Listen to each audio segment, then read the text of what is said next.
নমস্কার বন্ধুরা, মন্টিস কিচেনে আপনাদের স্বাগত।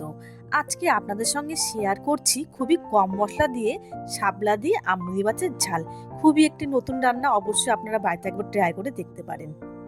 প্রথমে নিয়ে নিয়েছি শাপলা, ভালো করে কেটে বেছে ধুয়ে নিয়েছি আমুদি মাছ। এখানে নিয়ে নিয়েছি বড় সাইজের একটা পেঁয়াজ কুচি, টমেটো, কাঁচা লঙ্কা আর সামান্য একটু আদা রসুন পেস্ট। পুরোটা ব্যবহার করবো না, সামান্য একটু ব্যবহার করব।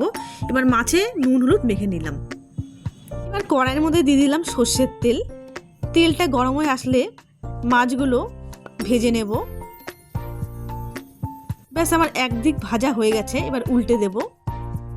ভাজা হয়ে গেছে, উঠিয়ে নেব। এবার ওই তেলের মধ্যে দিয়ে দিলাম ফোড়নে জিরে আর কেটে রাখা পেঁয়াজ। এবার হালকা একটু লাল লাল করে ভেজে নেব। ব্যাস আমার ভাজা হয়ে গেছে, হালকা একটু লাল লাল করে ভেজে নিয়েছি আমি।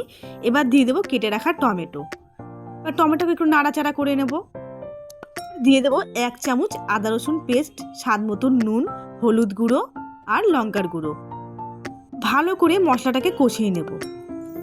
এবার দিয়ে দেবো চেরা কাঁচা লঙ্কা। এবার ভাজা হয়ে গেছে মশলা, এবার দিয়ে দেবো কেটে রাখা শাপলা।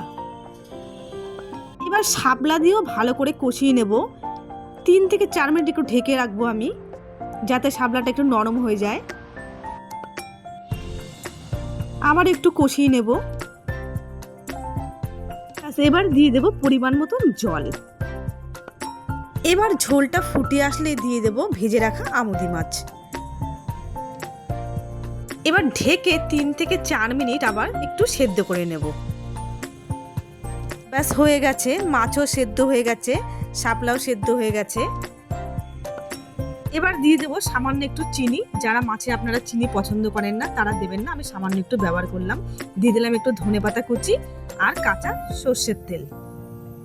সর্ষের তেলটা অবশ্যই দেবেন, খেতে ভালো লাগবে। ব্যাস হয়ে গেছে আমার শাপলা দিয়ে আমুদি মাছের ঝাল। অবশ্যই আপনারা একবার বাড়িতে বানিয়ে দেখবেন। এই রেসিপি খুবই সুন্দর খেতে। আর আমার রেসিপি আপনাদের ভালো লেগে থাকলে অবশ্যই পাশে থাকবেন। আমি যদি নতুন নতুন ভিডিও আপনাদের সঙ্গে শেয়ার করতে পারি। আপনারা ভালো থাকবেন, সুস্থ থাকবেন।